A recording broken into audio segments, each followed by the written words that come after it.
السلام عليكم ورحمة الله تعالى وبركاته.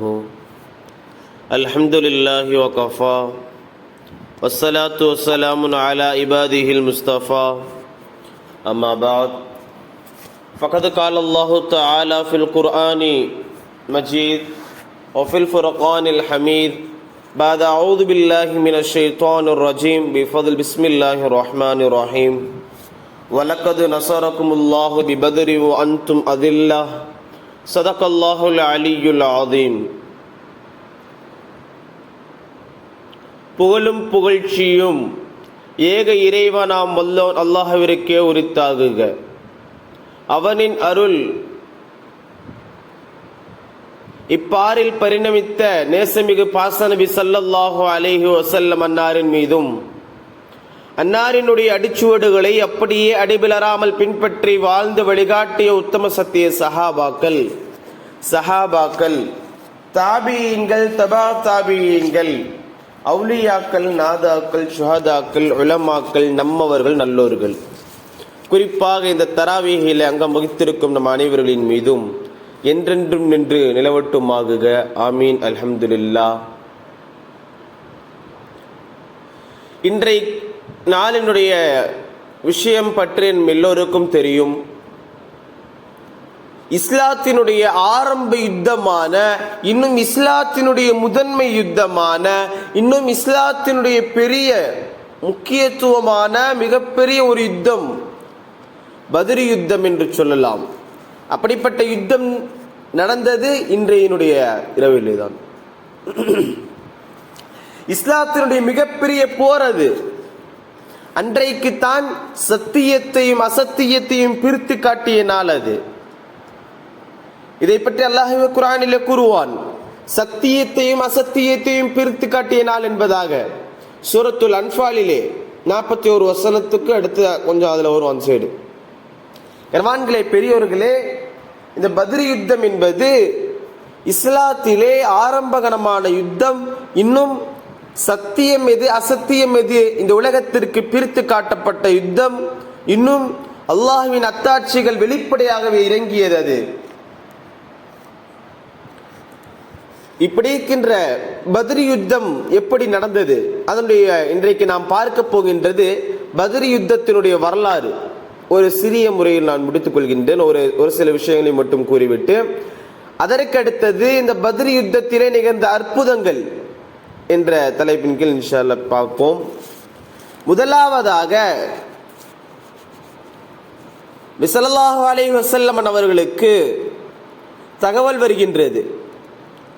என்னவென்று சொன்னால், அபூ சுஃபியான் தனது வியாபார பொருட்களுடன் இன்னும் தனது செலவு பணங்காசுடன் ஷாம் தேசத்திலிருந்து வந்து கொண்டிருக்கிறான் என்பதாக. நபி ஸல்லல்லாஹு அலைஹி வஸல்லம் அவர்கள் இங்கிருந்து ஒரு படை அனுப்பிச்சு வச்சாங்க. அபூ சுஃபியான் இடத்திலிருந்து எல்லாவற்றையும் பறிப்பதற்காக வேண்டி. பொதுவாகவே நமக்கு ஒரு கேள்வி வரும், அவங்க சும்மா தானே போறாங்க, நபி இவங்க ஏன் படை அனுப்பிச்சாங்க? ஒவ்வொரு சஹாபாக்களும் மக்காவில் இருந்து மதீனாவிற்கு ஹிஜ்ரத் செய்யும் பொழுது சஹாபாக்களின் கரங்களில் இருந்த ஒவ்வொரு வஸ்துக்களையும் இவர்கள் முதலிலே எடுத்து விட்டார்கள். இவர்கள் முதலிலேயே புடுங்கி விட்டார்கள். அதற்கு இவர்களுடைய சொத்தை தான் அவர்கள் வைத்திருக்கிறார்கள். அதை வாங்குவதற்காகத்தான் நபி ஸல்லல்லாஹு அலைஹி வஸல்லம் அவர்கள் அனுப்பி வைத்தார்கள். இன்னும் இந்த பத்ரனுடைய யுத்தத்தினுடைய ஆரம்பமான சொல்ல மறந்துட்டேன். ஏதோ நேற்றோ இன்றைக்கு பழி வாங்குவதற்காக நடத்தப்பட்ட யுத்தம் அல்ல. 15 ஆண்டுகள் இஸ்லாமியர்கள் சின்னா பின்னமாய் சிக்கி தவித்து அதற்கு பின்னால் நடத்தப்பட்டதுதான் பத்ர் யுத்தம் என்பதாக. சாதாரண ஒரு நாள் 2 நாள் கிடையாது, 15 ஆண்டுகள். மக்காவில் 13 ஆண்டுகள் கஷ்டப்பட்டார்கள், சிரமப்பட்டார்கள், சின்ன பின்னமாக்கப்பட்டார்கள், துன்புறுத்தப்பட்டார்கள், அச்சுறுத்தப்பட்டார்கள். மதீனாவில் 2 ஆண்டுகள். இதற்கு பின்னால் தான் இந்த போர் நடக்கின்றது. அது ஆரம்பத்திலே சொல்ல மறந்துட்டேன். நான் சொல்லிட்டு வந்துட்டு இருந்தேன், நான் சொல்றேன். நபி ஸல்லல்லாஹு அலைஹி வஸல்லம் அவர்களுடைய படை செல்கின்றது அபூ சுஃபியானை பொருட்கள் எல்லாம் பறிப்பதற்காக வேண்டி. அபூ சுஃபியானுக்கு தகவல் தெரிந்து விடுகிறது, இந்த மாதிரி நபியோட படம் வந்துட்டு இருக்குன்ட்டு. அபூ சுஃபியான் கொஞ்சம் கிரிமினலா இருப்பாரு. அப்ப அபூ சுஃபியான் ஒரு 2 விஷயத்தை கையில் எடுக்கிறாரு. ஒன்னு என்னவென்று சொன்னால், எப்பொழுதுமே வருகின்ற பாதையை விட்டு மாற்று பாதையை தேர்ந்தெடுத்துக் கொண்டார். இது முதலாவது. இரண்டாவது, அவர்களுடைய படையிலே ஒருத்தர் இருந்தார், தம்தமுல் கிஃபாரி என்பதாக. இவர் யார் என்று சொன்னால், குதிரையை மின்னல் வேகத்தில் ஓட்டுவதில் சிறந்து விளங்கியவர். குதிரை அவ்வளவு வேகமாக ஓட்டுவார். அபூ சுஃபியான் சொல்லி விட்டார், என்ன என்று தெரியுமா, நமக்கு ஆபத்து வர இருக்கின்றது என்பதாக நீ மக்கா மக்களிடத்தில் சென்று சொல் என்பதாக சொல்லிவிட்டார். இது ஒரு பக்கம். அங்க நபி ஸல்லல்லாஹு அலைஹி வஸல்லம் அவர்களுடைய படை வந்து கொண்டிருந்தது அல்லவா, வந்து பார்த்தாங்க, அபூ சுஃபியான் தான் மாற்று பாதையை தேர்ந்தெடுத்து போயிட்டாரு. அதனால நபி ஸல்லல்லாஹு அலைஹி வஸல்லம் அவருடைய படை வந்து பார்த்து அபூ சுஃபியானை காணோம், திரும்பி போயிட்டாங்க. போயிட்டு நபி அவங்கள்ட்ட சொன்னாங்க. நபி அவங்க சரி விட்டுருங்க, முடிஞ்சு, இது முடிஞ்சு. போருக்குண்டான எந்த காரணமும் இங்கே வரவில்லை. அபூ சுஃபியானும் பாதுகாப்பா தான் போயிட்டு இருக்காரு மாற்று பாதையில. தம்தமுல் கிஃபாரியை ஊருக்கு அனுப்பிச்சு வச்சிருக்காரு, இவரை ஒரு பக்கம் வச்சிருங்க. இதெல்லாம் மக்காவில என்ன நடக்குதுன்னு பாத்தீங்கன்னா, நபி ஸல்லல்லாஹு அலைஹி வஸல்லம் அவர்களுடைய சிறிய தந்தை ஹஜ்ரத் அப்பாஸ் ரலியல்லாஹு தஆலா அன்ஹு அவர்களுடைய தங்கை அன்னை ஆத்திகா ரலியல்லாஹு தஆலா அன்ஹா அவர்கள் ஒரு கனவு காண்கின்றார்கள். என்னவென்று சொன்னால், ஒருவர் மலையின் மீது ஏறி நின்று சப்தமிடுகின்றார், ஓ மக்களே, போருக்கு தயாராகுங்கள், இன்னும் சரியாக 3 நாட்கள் தான் உள்ளது என்பதாக. இது ஒரு பக்கம். இன்னொரு கனவு என்னவென்று சொன்னால், உயரமான ஒரு மலையிலிருந்து ஒரு பாறை வந்து விழுகின்றது, விழுந்து கீழே இருக்கின்ற எல்லா வீடுகளுக்கும் அந்த பாறை போகுது, தூள் தூளா. இது ஒரு பக்கம் கனவு காண்றாங்க. இதை கனவு கண்டதற்கு பின்னால் தன்னுடைய சகோதரர் ஹஜ்ரத் அப்பாஸ் ரலியல்லாஹு தஆலா அன்ஹு தன்னுடைய அண்ணன்ட்ட வந்து சொல்றாங்க. இதை அப்பாஸ் ரலியல்லாஹு தஆலா அன்ஹு சொன்னாங்க, இதை நீங்க யார்ட்டையும் சொல்லிடாதம்மா, யார்ட்டையும் சொல்லிடாத என்பதாக கூறிவிட்டு ஹஜ்ரத் அப்பாஸ் ரலியல்லாஹு தஆலா அன்ஹு அவர்கள் என்ன பண்ணுவாங்கன்னா, தன்னுடைய நெருங்கிய தோழர் வலீத் அவங்கள்ட்ட சொல்லிடுவாரு. போயிட்டு வலீத், இந்த மாதிரி என்னுடைய தங்கச்சி ஒரு கனவு கண்டிருக்குது, என்னன்னா 3 நாள் கழிச்சு போர் வர மாதிரி ஒரு அறிவிப்பு இருக்காமா, மலையிலிருந்து ஒரு கல் வந்து விழுகுதாமா என்பதாக. பொதுவாகவே ஒரு ரகசியம் என்பது 2 நபர்களை கடந்து விட்டால் அது ரகசியமாக கருதப்படாது. அவர் என்ன பண்ணாரு, வலிதுங்கிறவரு அவருக்கு தகுந்த நெருங்கிய ஃப்ரெண்ட்ட சொல்லிட்டாரு. இப்படி ஒவ்வொரு நபர்களும் தனக்கு நெருங்கிய மனிதர்களுடன் சொல்லி கடைசியாக இந்த கனவினுடைய விஷயத்தை அபூஜஹலினுடைய காதுக்கு விழுகின்றது. அபூஜஹலினுடைய காதிற்கு விழுகும் பொழுது அபூஜஹல் நேரா மக்கா காபாக்கு வந்தான். காபத்துல்லாஹ்ல ஹஜ்ரத் அப்பாஸ் ரலியல்லாஹு தஆலா அன்ஹு அவர்கள் தவாஃப் செய்து கொண்டிருந்தார்கள். தவாஃப் செய்ய ஹஜ்ரத் அப்பாஸ் கூப்பிட்டு, ஓ அப்பாஸ், என்ன உங்கள் குடும்பத்தில் ஆண்கள் தான் நபிகளாக ஆயினார்கள் என்று பார்த்தால் பெண்களும் நபிகள்மார்களாக ஆகிவிட்டார்களா? என்னமோ கனவு கண்டாங்களாமா, மலை கல்லில் ஏறி மலை மேல இருந்து கல்லு விழுந்த மாதிரியும் 3 நாள்ல போர் வர்ற மாதிரியும் எல்லாத்தையும் நீங்க அச்சுறுத்துறீங்களா என்பதாக கேட்டு திட்டு விட்டார். அதற்கடுத்தது அவர் சொன்னாரு, என்னவென்று சொன்னால், 3 நாட்கள் கழித்து இந்த ஊரிலே போர் நடக்கவில்லை என்று சொன்னால் உங்கள் குடும்பங்கள் பொய்யர் குடும்பம் என்பதாக பட்டம் சூட்டுவேன் என்பதாக, இது ஊர் முடிவு என்பதாக கூறிவிட்டார். இது ஒரு பக்கம். அப்ப ஹஜ்ரத் அப்பாஸ் ரலியல்லாஹு தஆலா அன்ஹு அவங்க வீட்டுக்கு வர்றாங்க. வீட்டுக்கு வந்த உடனே வீட்டில் இருக்க எல்லா பெண்மணிகளும் இதெல்லாம் கேள்விப்பட்டுட்டு அவங்க கேட்கறாங்க, ஏன் திட்ட மாட்டீங்களா? உங்களை அபூஜஹல் இப்படி பேசி இருக்கின்றார், நீங்கள் திட்டி இருக்க கூடாதா என்பதாக பெண்கள் எல்லாம் கேட்கிறாங்க. கேட்டு முடிஞ்சு இதெல்லாம்.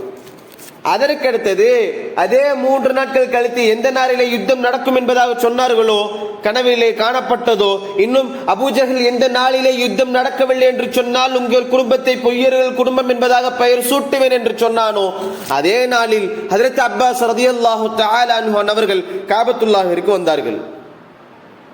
காபத்துல்லாஹிற்கு வந்தால் அங்கே அபூஜஹல் வந்தான். கரெக்டா என்ன 3 நாள் ஆச்சு, போர் நடக்கலையா? போர் நடக்கவில்லையா? உங்கள் குடும்பத்திற்கு பொய்யர்கள் குடும்பம் என்பதாக நான் பெயர் சூட்டவா என்று கேட்டான். உடனே ஹஜ்ரத் அப்பாஸ் ரலியல்லாஹு தஆலா அன்ஹு அவர்கள் கோபப்பட்டு, எங்கள் குடும்பத்திற்கு பெயர் சூட்டுவதற்கு நீ யார் என்பதாக கை ஓங்கி விட்டார்கள். அபூஜஹலும் கையை ஓங்கி விட்டான். இரண்டு நபர்களும் கையை ஓங்கும் பொழுது, இதற்கு முன்னால் நான் கூறினேன் அல்லவா, தம்தமுல் கிஃபாரி அபூ சுஃபியான் அனுப்பிச்சு வச்சார்ல, அந்த தம்தமுல் கிஃபாரி வராரு. அவர் சாதாரணமா வரல. எப்படி தெரியுமா வந்தாரு?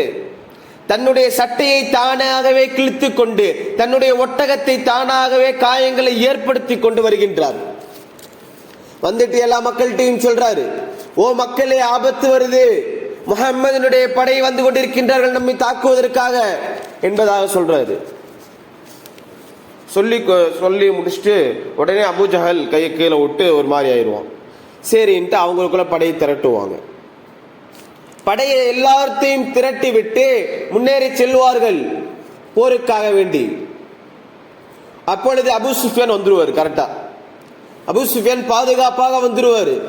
இந்த மக்காவாசிகளுக்கு தகவல் கிடைக்கும், அபூ சுஃபியான் பாதுகாப்பா வந்துட்டாரு, போரினுடைய தேவை இன்னைக்கு இல்ல, வாங்க போலாம்.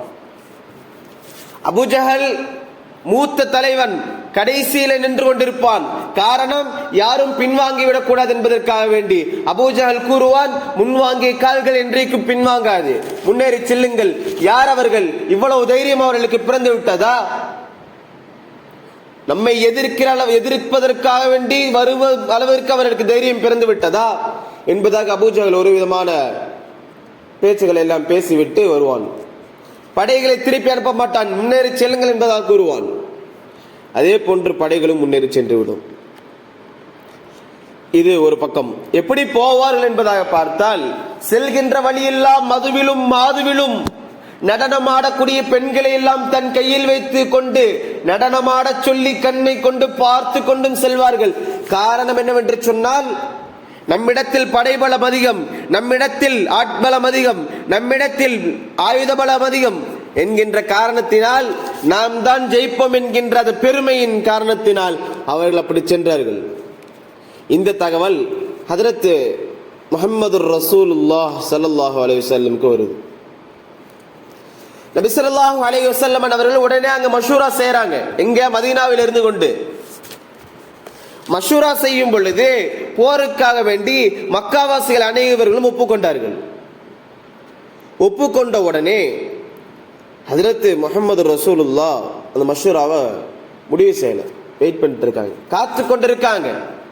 மதீனாவாசிகள் ஏதாவது சொல்ல வேண்டும் என்பதற்காக வேண்டி சாத் பின் முஆத் ரலியல்லாஹு தஆலா அன்ஹு அவர்கள் சொன்னார்கள், யா ரசூலல்லாஹ், யா ரசூலல்லாஹ், தாங்கள் ஏன் யோசிக்கின்றீர்கள்?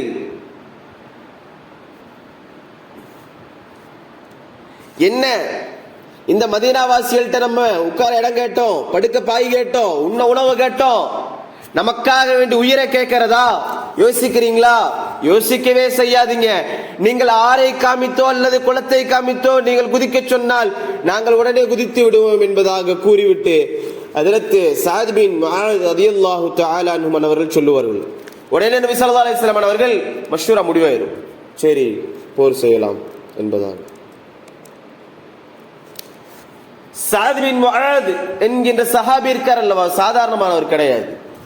ஒரு மனிதர் தனக்கு பிடித்தமான மனிதர் வீட்டிற்கு வந்தால் சந்தோஷப்பட்டு எப்படி உடம்புகளை எல்லாம் குளிக்கின்றோமோ அதே போன்று சாத் பின் முஆதினுடைய ரூஹ், சாத் பின் முஆதினுடைய அந்த ஆன்மா அரிசிற்கு செல்லும் பொழுது அரிசி குலுங்கியது என்பதாக நபிகள் நாயகம் ஸல்லல்லாஹு அலைஹி வஸல்லம் அவர்கள் சொன்னார்கள்.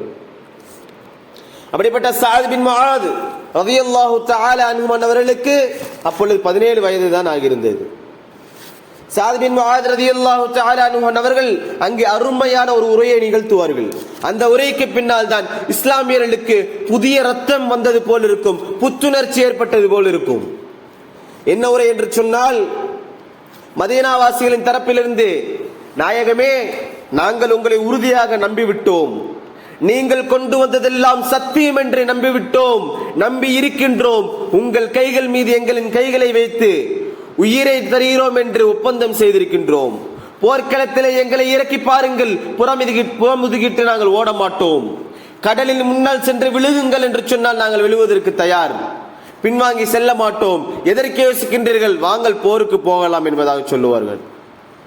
உடனே போருக்கு போயிடுவாங்க. போயிட்டு போர்க்களத்துக்கு போனா அந்த இடத்துல அந்த தரப்புல காஃபிர்கள் நின்றுப்பாங்க. காஃபிர்கள் எல்லாம் மதுவிலும் மாதுவிலும் நடனமாடுகின்ற பெண்களை வைத்து நடனமாடிக்கொண்டும் சந்தோஷத்திலும் குதூகலத்திலும் இருப்பார்கள். சஹாபாக்கள் எல்லாம் போவாங்க. போயிட்டு அங்க தங்குவாங்க. டென்ட் எடுத்து பத்ர் களத்து யுத்தத்தை அந்த இதனுடைய அங்க தங்கிக் கொண்டிருக்கும் பொழுது நபி ஸல்லல்லாஹு அலைஹி வஸல்லம் அவர்கள் எந்த அளவிற்குனா இரவு முழுக்க முழுக்க சஜ்தாவிலே விழுந்து அல்லாஹ்விடத்தில் மன்றாடி கேட்டார்கள். எந்த அளவிற்குனா சாதாரணமா துஆ கேட்கிறதுன்னு ஒன்று இருக்கு.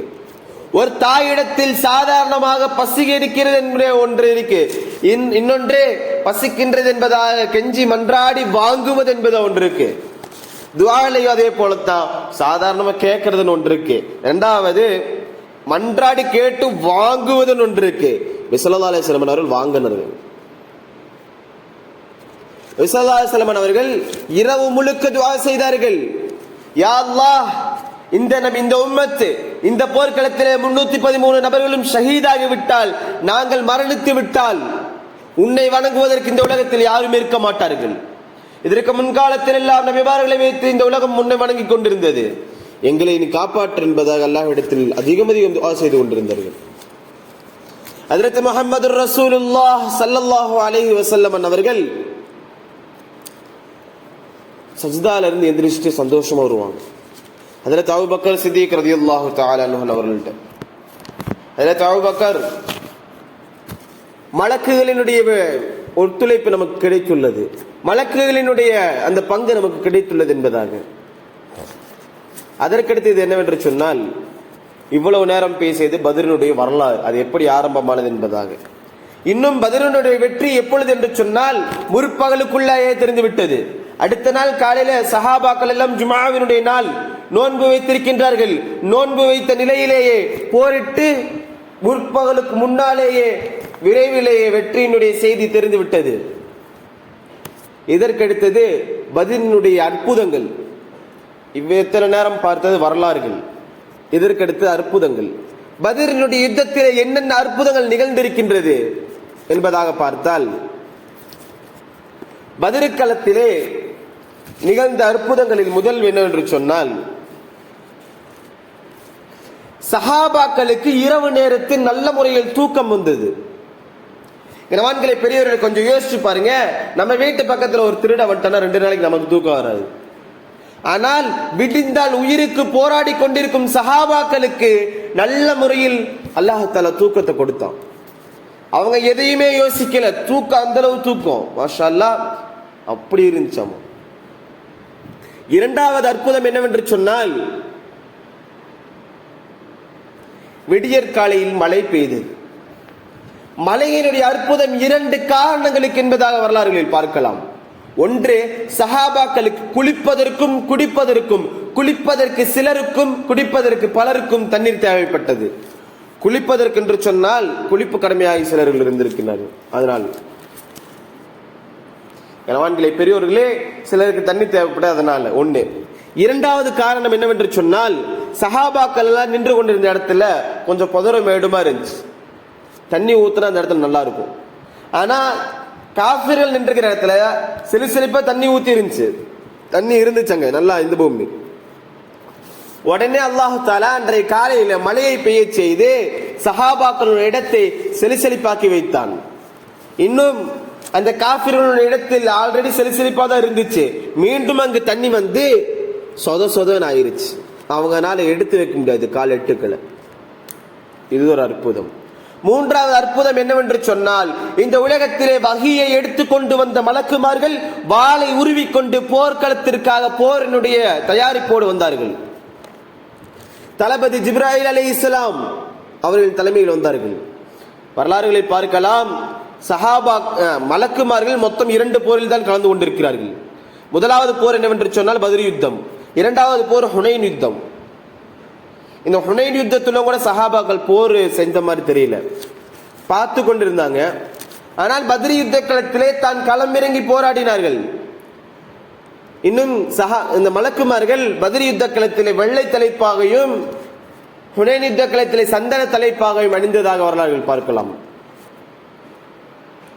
கணவான்களே, பெரியோர்களே, எந்த அளவிற்கு என்று சொன்னால் சஹாபாக்கள் சொல்லுவார்கள், எந்த ஒரு காஃபிரையும் நாங்கள் வெட்ட போவதில்லை, மாறாக வெட்டுவதற்கு கத்தி எடுத்து ஓங்கத்தான் செய்வோம். அந்த தலை தானா கீழே விழுந்துவோம். கை கத்தியை ஓங்குபவர்கள் இவர்கள், தலையை வீழ்த்துபவர்கள் மலக்குமார்கள். இன்னும் எந்த அளவிற்கு என்று சொன்னால் அல்லாஹ் தஆலா குர்ஆன்ல சொல்றான், நபியே நீங்க வீசல, நீங்க வீசினீங்க, நாம் தான் அவர்களை கத்தரித்தோம் என்பதாக. அல்லாஹ்வே இறங்கி போர் செய்ததை போல் சொல்கின்றான் இந்த இடத்தில். இது ஒரு பெரிய அற்புதம், மலக்குமார்களின் வருகை. அதற்கடுத்து என்னவென்று சொன்னால்,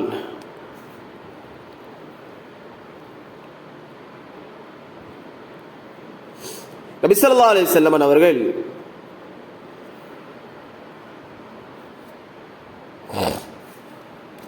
அந்த காஃபிர்களுக்கு அல்லாஹ் எப்படி காமிச்சானா, எப்படி காமித்தான் என்று சொன்னால், காஃபிர்களுடைய படையை இந்த சஹாபாக்களுக்கு பார்க்கும் பொழுது சிறிய படையை போல் காமித்தான். ஆனால் முஸ்லிம்களினுடைய படையை அவர்களுக்கு காஃபிர்களுக்கு காமிக்கும் பொழுது மிக சுருங்கிய படையாக காமித்தான். அல்லாஹ் தஆலா நினைச்சிருந்தா அவங்க அதிகமா காமிச்சிருக்க முடியும். காரணம், அதிகமாக இவர்கள் தெரிந்தால் காஃபிர்கள் விரண்டோடி விடுவார்கள், பயந்தோடி விடுவார்கள், புறமிது விட்டு ஓடி விடுவார்கள் என்பதற்காக வேண்டி இவர்கள் போகக்கூடாது. யுத்த களம், இந்த யுத்தம் அல்லாஹ்வால் முடிவு செய்யப்பட்டது. ஆக இவர்கள் இருக்க வேண்டும், இவர்கள் அறுபட வேண்டும். இதற்கடுத்தது அற்புதம் என்னவென்று சொன்னால், நாளை போர் நடக்கிறது என்று சொன்னால் இன்றைக்கே சஹாபாக்கள் அழைத்துக் கொண்டு நபி ஸல்லல்லாஹு அலைஹி வஸல்லம் அவர்கள் இன்றைய இரவிலே அந்த போரினுடைய யுத்த களத்தினுடைய மைதானத்திலே சென்று ஒவ்வொருவருடைய தலையையும் குறிப்பிட்டு காமித்தார்கள். காஃபிர்களில் எந்தெந்த தலைவர்கள் எல்லாம் கொல்லப்படுவார்களோ அவர்கள் எந்த இடத்தில் கொல்லப்படுவார்கள் என்கின்ற ஒவ்வொரு இடத்தையும் சுட்டி காட்டினார்கள். அல்லாஹ்வின் உதவி எப்படி இருக்குன்னு பாத்தீங்களா? போர் நாளைக்கு தான், ஆனா இன்னைக்கே இவர்களின் தலை இங்கு விழுகும், இவர்களின் தலை இங்கு விழுகும், இவர்களின் தலை இங்கு விழுகும் என்பதாக சுட்டி காட்டினார்கள். அப்துல்லாஹ் இப்னு மஸ்ஊத் கூறுவாங்க, நபி ஸல்லல்லாஹு அலைஹி வஸல்லம் அவர்கள் எந்த இடத்தில் சுட்டி காட்டினார்களோ அதே இடத்தில் அப்படியே விழுந்தது, கொஞ்சம் கூட தவறவில்லை என்பதாக. இது ஒரு பக்கம். இதற்கடுத்து என்னவென்று சொன்னால், அந்த பத்ர் யுத்த களத்திலே கொல்லப்பட்ட அனைத்து காஃபிர்களையும் ஒரு கிணற்றில் போடப்பட்டது. ஒரு கிணத்தில் போடப்பட்டது, எல்லா தலைவர்களையும் போடப்பட்ட அந்த கிணத்துல இருக்கிறாங்க, சடலங்கள் எல்லாம் இருக்கு. அடுத்த நாள் நபி ஸல்லல்லாஹு அலைஹி வஸல்லம் அன்றைய மாலை பொழுதில் நபி ஸல்லல்லாஹு அலைஹி வஸல்லம் அவர்கள் அந்த கிணற்றின் பக்கம் செல்கின்றார்கள். எங்களுடைய ரப் எங்களுக்கு வாக்களித்த முறையில் எங்களை காப்பாற்றி விட்டான், உங்களுடைய ரப் என்ன செய்து கொண்டிருக்கின்றான் என்பதாக. அப்பொழுது ஹஜ்ரத் உமர் ரலியல்லாஹு தஆலா அன்ஹு அவர்கள் வருவார்கள், யா ரசூலல்லாஹ், யா ரசூலல்லாஹ், நீங்கள் பேசிக் கொண்டிருப்பது பிணங்களிடத்தில். நபி ஸல்லல்லாஹு அலைஹி வஸல்லம் சொன்னாங்க, உமரே நீ கேட்பதை விட அவர்கள் உன்னை விட அதிகமாக கேட்கின்றார்கள் என்பதாக. கணவான்களே, பெரியோர்களே, இதுவெல்லாம் ஒரு பக்கம். இதற்கடுத்தது என்னவென்று சொன்னால், ஒரு பத்ர் யுத்த களத்திலே நிகழ்ந்த அந்த போரில் கலந்து கொண்டவர்களின் சிறப்புகள் என்ன? அந்த காலத்து சஹாபாக்கள் பத்ரி ஒருவர் இருக்கிறார் என்று சொன்னால் அவர்தான் முன்னின்று தொழுக வைப்பார். பத்ரிலே கலந்து கொண்டவர் ஒருவர் இருக்கிறார் என்று சொன்னால் அவர்தான் முன்னின்று, யார் இருந்தாலும் அவர்தான் முன்னிற்பார் தொழுக வைப்பதற்காக வேண்டி. இரண்டாவது, ஒரு பிரச்சனை என்று சொன்னால், ஒரு பத்ரி இருக்கிறார் என்று சொன்னால் அவர்தான் தீர்ப்பு வழங்குவார். மூன்றாவது, ஒரு விஷயமாக பேசிக் கொண்டிருக்கும் பொழுது ஒரு பத்ரி ஒரு விஷயத்தை பேச ஆரம்பித்தால் எல்லோரும் அமைதியாக இருக்க வேண்டும். நான்காவது என்னவென்று சொன்னால், இந்த விண்ணிலும் சரி அந்த மண்ணிலும், இந்த மண்ணிலும் சரி அந்த விண்ணிலும் சரி பத்ரீன்கள் தான் சிறந்தவர்கள். ஜிப்ராயில் அலைஹிஸ்ஸலாம் சொல்லுவாங்க, விண்ணிலும் அவர்கள் தான் சிறந்தவர்கள். நமது நபிகள் நாயகம் ஸல்லல்லாஹு அலைஹி வஸல்லம் சொல்லுவாங்க, மண்ணிலும் இவர்கள் தான் சிறந்தவர்கள். இரண்டு பேரும் சொல்லும் சேர்ந்து விண்ணிலும் மண்ணிலும் பத்ரீன்கள் தான் சிறந்தவர்கள். அல்லாஹ் தஆலாவே குர்ஆன்ல கூறுவான், யாமலு மா ஷிஅதும், நீங்கள் நாடியவாறு நடந்து கொள்ளுங்கள் என்பதாக. கணவான்களே, பெரியோர்களே, நீங்கள் என்ன வேண்டுமானாலும் செய்து கொள்ளலாம் என்பதாக அல்லாஹ் தஆலா கூறுவான். உங்களுடைய பாவங்களை எல்லாம் அல்லாஹ் தஆலா மன்னித்து விட்டேன் என்பதாக அல்லாஹ் தஆலா குர்ஆன்ல குறிப்பிடுகிறான். இப்படிப்பட்ட பத்ர் யுத்த களம் அன்றைக்கு வெற்றி பெற்றதின் காரணத்தினால்தான் இன்றைக்கு நானும் நீங்களும் ஹாரிஸும் உங்களை போன்ற அனைத்து பெயர் வைக்கப்பட்டவர்களும் இங்கே அமர்ந்து கொண்டிருக்கின்றோம். அன்றைய யுத்த களம் போர் தோல்விட்டு இருந்தால் அல்லாஹ் மன்னிக்க வேண்டும். நானும் இருந்திருக்க மாட்டேன், நீங்களும் இருந்திருக்க மாட்டீர்கள். கனவான்களே, பெரியோர்களே, இந்த பத்ர் யுத்தத்தினுடைய சிறப்புகளை இன்னும் படிப்பதற்கு வல்லோன் அல்லாஹ் தௌஃபீக் செய்வானாக. இன்னும் இந்த பத்ரீன்களுடைய சிறப்புகளை பற்றி நிறைய புத்தகங்களில் படித்து இன்னும் இவர்களுடைய வாழ்க்கையை ரோல் மாடலாக பார்க்கின்ற பாக்கியத்தை அல்லாஹ் தந்தருள் புரிவானாக. இன்னும் பத்ர் யுத்த காலத்தில் இருந்த சஹாபாக்கள் என்னென்ன அமல்கள் செய்தார்களோ அந்த அமல்களை எல்லாம் அல்லாஹ் தஆலா நமக்கும் தந்தருள் புரிவானாக என்று துஆ செய்தவனாக என் உரையை முடித்துக் கொள்கின்றேன். வாஹிரு தஅவானா அல்ஹம்துலில்லாஹி ரப்பில் ஆலமீன். அஸ்ஸலாமு அலைக்கும் வரஹ்மத்துல்லாஹி தஆலா வபரகாத்துஹு.